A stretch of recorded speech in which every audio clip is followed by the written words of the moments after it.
अक्सर आकाश माधवी को उसकी भाषा और उच्चारण की कमजोरी के लिए डांटता, तो माधवी कुछ नहीं बोलती, यहाँ तक कि उसके मजाक उड़ाने को भी मजाक में ही लेती थी। पर आज उसे आकाश की बात थोड़ी चुभ गई थी। सुबह उठना आकाश को बिल्कुल पसंद नहीं था, इसलिए वह सुबह सुबह ही माधवी से नाराज हो गया। सुनिए, आज जल्दी उठ जाइए, बाबूजी और माँ जी की ट्रेन आती होगी, माधवी ने आकाश को उठाते हुए कहा। आकाश ने एक बार माधवी को देखा, फिर करवट बदलकर सो गया। आप नहीं उठेंगे तो जरूर लेट हो जाएगा। अब माधवी ने आकाश को एकदम पास आकर कहा। तब अचानक आकाश ने चौंककर मोबाइल उठाकर समय देखा तो समय में 7:30 बज रहे थे। तभी उसके मुंह से निकला, ओ माय गॉड, अभी तो 7:30 बज गए। 8:30 बजे तक तो अम्मा बाबूजी की ट्रेन आ जाएगी। मुझे इतने समय में तैयार होकर निकलना भी है। तुम जल्दी से मेरे लिए चाय लेकर आओ। वही तो मैं कह रही हूँ, ओ माय गॉड कहने से नहीं होगा, जल्दी से तैयार होइए और जाइए। माधवी के इतना कहते ही आकाश थोड़ा चिढ़ सा गया। स्वर में थोड़ी नाराजगी लाकर बोला, ओह माधवी, तुमसे कितनी बार कहा कि अगर तुम अंग्रेजी नहीं बोल सकती तो मत बोलो, कम से कम ऐसे उच्चारण से अंग्रेजी की टांग तो मत तोड़ो। ओ माय गॉड होता है, गॉड नहीं समझी, तुम बस गंवार की गंवार ही रहोगी। ओके बस। माधवी ने नाटकीय अंदाज में बोलकर माहौल को हल्का करने की कोशिश की तो आकाश बोल पड़ा, तुम पता नहीं कब सुधरोगी, मॉडर्न बनाने में तुम्हें अभी बहुत समय लगेगा। सुनकर माधवी जबरदस्ती मुस्कुराई, लेकिन उसका हंसता हुआ चेहरा बुझ सा गया था।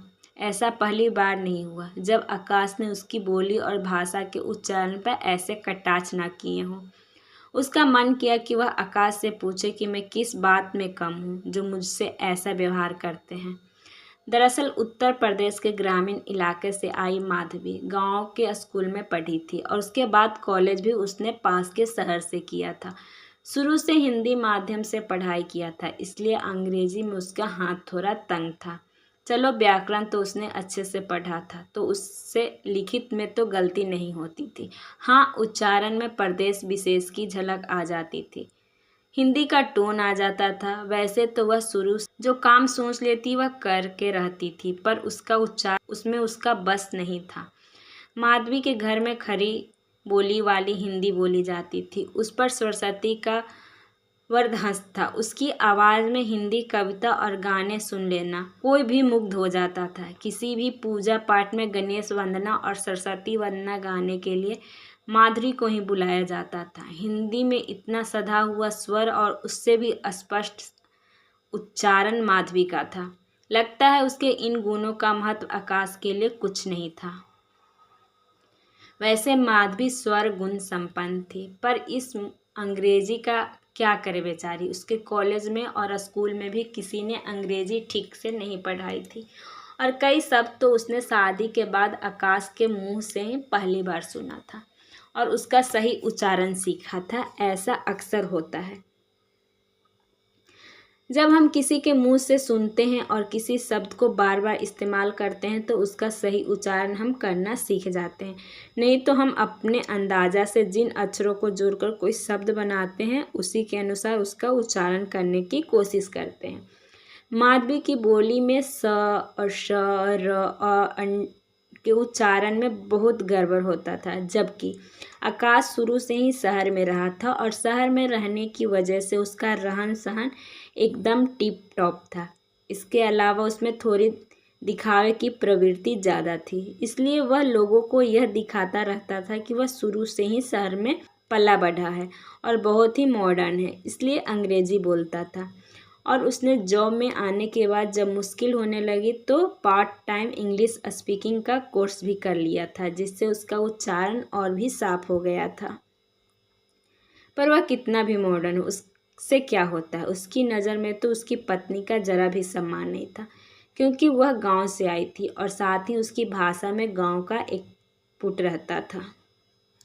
इधर माधवी पढ़ाई में तो बहुत अच्छी रही थी, बस अंग्रेजी के उच्चारण का दोष हो जाता था, नहीं तो इंग्लिश लिखने में भी उसने कभी परेशानी नहीं हुई। बात यह थी कि अच्छा माहौल नहीं मिलने की वजह से वह उच्चारण सही नहीं सीख पाई थी और एक उम्र के बाद सीखना थोड़ा शर्मिंदगी जैसी बात तो लगती है। इसलिए माधुरी अपने पति के तरफ से भी अपमान भरे शब्दों को सुनकर खून का घूंट पीकर रह जाती थी, क्योंकि अगर वह कहती कि मैंने यह शब्द पहली बार सुना है इसलिए इसका उच्चारण सही से नहीं कर पाती हूँ, तब उसके स्कूल की पढ़ाई पर भी कटाक्ष किया जाता।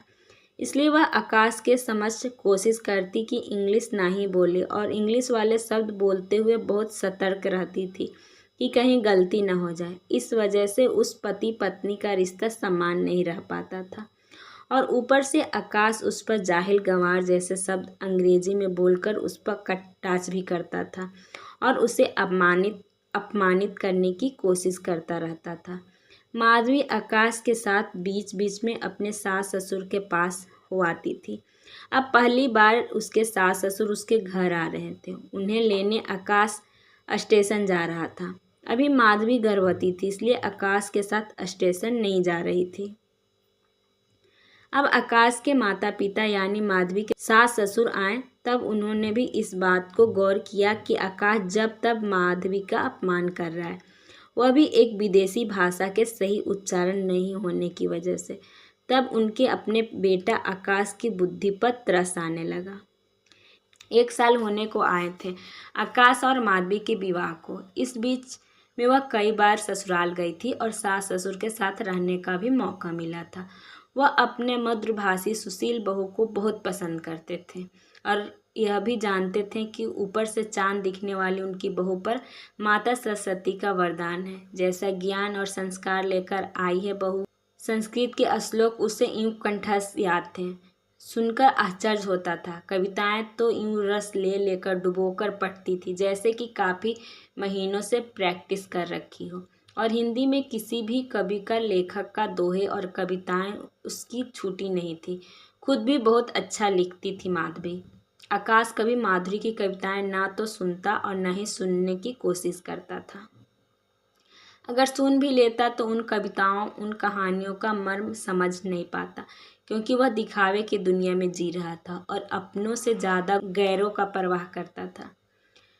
यहाँ तक कि उसे तो अपने माता पिता भी गंवार लगते थे, लेकिन उनको कुछ ना कहकर वह माधुरी को तहजीब और व्यवहार का संकेत उसे दे ही देता था और उसके उच्चारण के लिए तो बोलना उसका परम लक्ष्य था। प्रतिदिन की बातचीत में कोई न कोई शब्द इंग्लिश का आ ही जाता और अगर माधवी उसका सही उच्चारण नहीं कर पाती तो आकाश अब उसे बुरे तरह झिड़कने लगा था, जिससे माधवी का मन बहुत आहत हो जाता था। खैर, नियत समय पर ससुर आए और घर का माहौल बदल गया। सब बहुत खुश थे।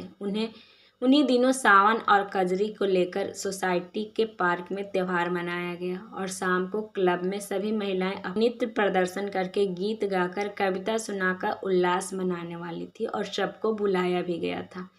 आकाश को माधवी ने एक दिन पहले ही बता दिया था कि इस सावन उत्सव में वह भी अपने कविता और गाना सुनाने वाली है, लेकिन आकाश के लिए हिंदी की कविताएं तो बिल्कुल फालतू बातें थी, इसलिए उसने सुनकर भी अनसुना कर दिया।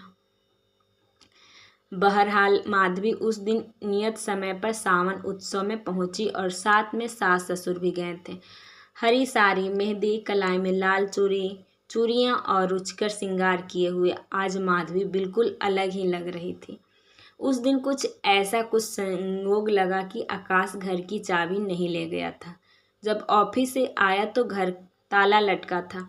फ़ोन करने लगा तो अम्मा और बाबूजी और माधवी में से किसी ने फ़ोन नहीं उठाया। तंग आकर वह दूर से सोसाइटी कम्युनिटी हॉल के पास पहुंचा। हवा में एक परिचित स्वर लहरी गूंज रही थी, जो नीचे ही माधवी की थी। आवाज़ का अनुसरण करके वह अंदर हॉल में पहुंच गया। उसे याद आया कि माधवी इस पार्क में किसी फंक्शन होने की बात कह तो रही थी। जब आकाश अंदर गया तो स्टेज पर माधवी सावन का कोई गीत गा रही थी। साजन सावन में प्रेम की हरियाली चुनरी ला दो। आकाश ने देखा पूरा हॉल मंत्रमुग्ध होकर सुन रहा था। कोई माधवी के सुर की तारीफ कर रहे थे तो कोई उसके सधे हुए हिंदी उच्चारण की दाद दे रहा था, तो कुछ औरतें उसके चमकते सौंदर्य को देखकर अभिभूत थी। आकाश ने अपनी माधवी को गौर से देखा। सच वह बला की खूबसूरत लग रही थी, आत्मविश्वास से भरपूर, अप्रतिम सौंदर्य की मलिका माधवी। उसका यह रूप तो आकाश के लिए बिल्कुल नया था। उसके बाद माधवी की स्वरचित कविता सुनने को कहा गया और माधवी ने सुंदर शब्दों से सजी हुई कविता स्पष्ट उच्चारण में सुनाई। अभी एक कविता खत्म हुई नहीं थी कि लोग वंस मोर कहने लगे। ऐसे ही लोगों के आग्रह पर माधवी ने एक एक करके 5 कविता सुनाई। उसके बाद जब वह नीचे आई तो आकाश को लगातार अपनी ओर देखता पाकर शर्मा गई। आज आकाश को अपनी पत्नी पर गर्व हो रहा था। खामखा एक विदेशी भाषा के परफेक्शन की होड़ में वह अपनी पत्नी के अनगुणों को भी नहीं पा रहा था और उसे जब तब शर्मसार करता रहता था। आकाश के इस व्यवहार से माधवी की स्वाभाविकता कहीं खो गई थी। आज आकाश को अपने व्यवहार पर बहुत अफसोस हो रहा था। कई बार जब वह माधवी को गंवार कहता तो उसकी माँ कहती, उसे तुम गंवार नहीं कह सकते, वह इस घर की गृहलक्ष्मी है। आज उसे अपनी गलती का एहसास हो रहा था। भाषा की शुद्धता और उच्चारण से किसी इंसान को गंवार या मॉडर्न नहीं कहा जा सकता। उस वक्त तो उसने माधवी का हाथ पकड़कर कहा था, मुझे तुम पर गर्व है। सुनकर जैसे माधवी का कलेजा जैसे जुड़ गया।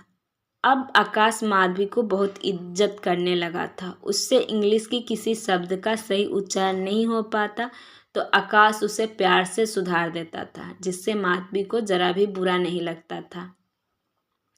अब अक्सर उनके कमरे से हंसने और खिलखिलाने की आवाज़ आती तो माधवी के सास ससुर बहुत खुश होते और सास माधवी की बलैयाँ लेते हुए कहती, ऐसे ही खुश रहा करो बहू, और देखना हंसमुख बच्चा पैदा होगा। बाबूजी भी कहाँ पीछे रहते हैं। आकाश के सिर पर हाथ फेरते हुए कहते, बेटा पत्नी का सम्मान जरूर किया करो। जिस घर में गृहलक्ष्मी का अपमान होता है उस घर में न तो खुशियाँ आती है और न ही बरकत आती है।